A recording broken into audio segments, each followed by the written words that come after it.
In the meantime, the Labour Party and its presidential candidate, Peter Obi, have accused the Independent National Electoral Commission of showing bias in favor of the president-elect, Bola Ahmed Tinubu. Inec, through its lawyers, in a preliminary objection, had said that the relief sought by Peter Obi and his party challenging Tinubu's election victory are not grantable and prayed the court to either dismiss or strike out the petition for being grossly incompetent, abusive, vague, nebulous, and more, while Peter Obi and his party, in a response to the petition filed on April 21st, faulted the electoral umpire for filing the preliminary objection and reprimanded the commission for not maintaining neutrality in the matter, further describing their action as an embarrassment. Well, the petitions are coming as the president-elect Bola Ahmed Tinubu and Vice President-elect Kashim Shettima moved into the Defense House in Abuja, the Federal Capital Territory, on Wednesday, ahead of their inauguration in May. The Defense House is located in the Maitama district of Abuja. It will serve as a residence until Tinubu and Shettima take the oath of office on May 29th, after which they will move to the Aso Rock Villa. Tinubu is expected to receive briefings and hold key meetings at the residence. Both men were accompanied to the Defense House by Senate President Ahmad Lawan, the Speaker of the House of Representatives, Femi Gbajabiamila, among others. Rufai, over to you. So a couple of things making the rounds. That's just a reflection of what is happening. Things are already going full throttle. It's moving into Defense House since he came back, getting ready for inauguration and all of that. All of that process is going. But there's also been a lot of, discordant tunes as regards even the case going on and all of that in court. And Peter Obi did say, INEC didn't show neutrality. But the truth has to be told, INEC needs to defend itself, in all of this, because INEC's role is to be able to defend the result it produced. But that will not take away from the conversation of the conduct of the election. But most of these things will be determined by the court. Did INEC break its own laws? That's the very first question we should ask. Did INEC said it was going to transmit and it didn't do the same? Because in all of this petition I've seen, the only counteraction, one of the counteractions I've seen was a newspaper clipping that was said that 2 days to the election, INEC said it was not going to transmit electronically. But does that newspaper clipping negate the hitherto announcement and even the Chatham House conversation that INEC said it was going to transmit electronically? It is the court that will decide all of that. So what INEC is doing here, yes, what INEC might have said, might be very vexatious on the part of Peter Obi, but INEC's role here is to be able to defend its own self in this election. And it has put out an arsenal. It said it's going to spend over 3 billion thereabout to defend itself across tribunals all over the country. But another bone of contention, I think also with this subject of interpretation will be as regards what the Supreme Court will rule about it. The case of perjury and all of that. Anyway, that has not been added to the case. But, hey, people can stretch it a little further. A lot of people have even put forth some rebuttals that even in the case of Gani Fawehinmi, that there was a hiding under the fact that he was already governor. And that's the fact that there was immunity for him, that has not been pressed further. Some people are also even talking about Section 137, subsection A, about, citizenship and all of that. But most of that has been cleared as regards cases that, the position of the law as regards. And I think we had that robust argument when we were even talking about the case of Omo Agege, when somebody was coming here to say Omo Agege held American citizenship and all of that. And we had to tell him that what the law's position is the fact on that is the fact that once you can have your Nigerian passport first, if you acquire any other passport, because the Constitution of Nigeria gives room for dual nationality, then you can still run for elective position in the office. I think the normative clause there is that section 28. When you even read section 137, that's what it keeps coming back to. But most importantly, I think the substance of the matter will be the procedure in court. Did INEC say the things it was going to do? And also other calculation discrepancy that has been pointed out.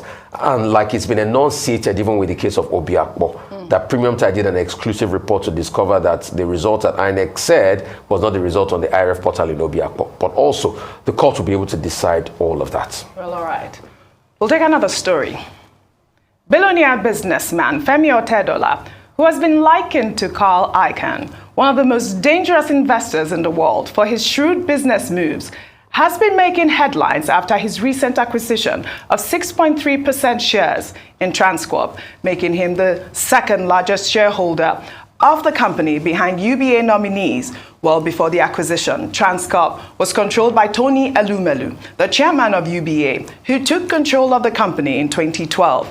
Well, Otedola's acquisition has not only caused a significant stir in the Nigerian financial market, but has also generated controversy regarding the relationship between the two friends as they tussle to control the ownership interest in Transcorp. Well, Arise senior business anchor Bosan Umafaye spoke with Tony Elumelu, and here's what he had to say about his relationship with Otedola.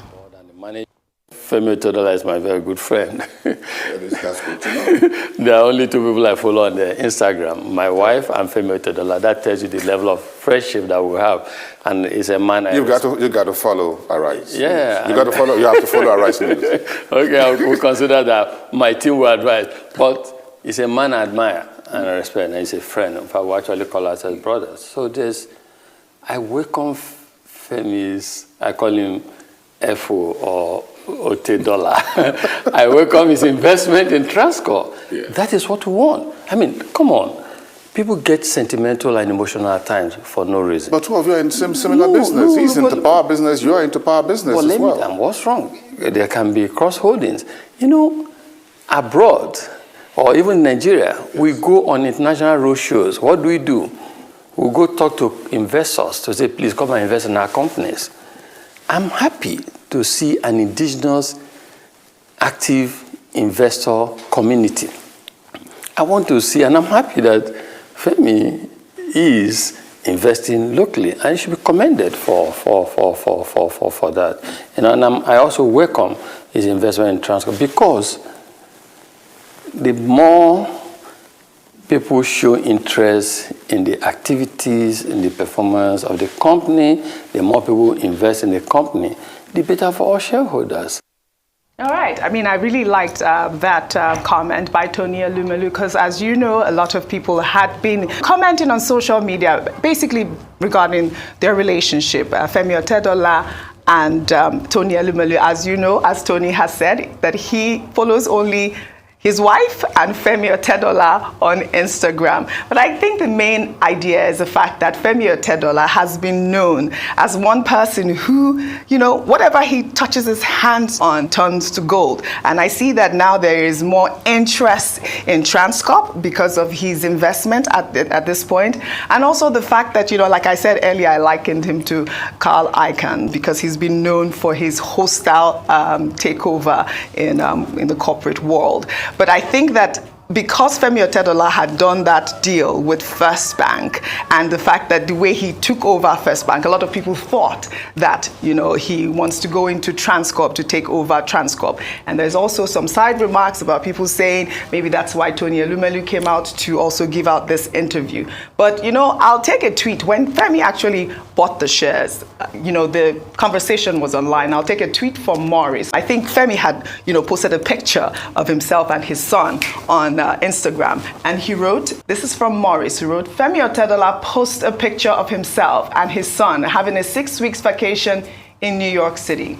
Tony Elumelu comments under the post, enjoyment, I fainted. So this was the whole idea at the point when Femi first acquired the shares. But I really like the fact that Tony Elumelu has come out to comment on this story. Well, you've already made all the comments that need to be made. The only thing about investors is that they add value. The value of the stocks that they, you know, put their money into goes up, as has been the case with Transcorp. With his investment, with Otedola coming onto the table, you know, the share value of Transcorp has gone up. I think it's now about 2.95 kobo per share. And there are more possibilities. Hence, Mr. Tony Elumelu said all the right things. Yeah. He says he welcomes him. He says, you know, he's particularly happy that he's investing locally. And to your point about being, you know, an activist investor, you were using the word hostile investor. No, I think the better phrase in my view will be an activist investor. I know, I had watched his documentary, and that was how they described him in his documentary. Yeah, so, but let's say activist. Absolutely. Carl Icahn is also called activist investor. He goes in there, he increases the value, you know, he makes his own contribution, he moves on. And if you look at the example of, Femi Otedola, he did the same with First Bank PLC. where he eventually became the largest single individual shareholder. He moved to Girigou, the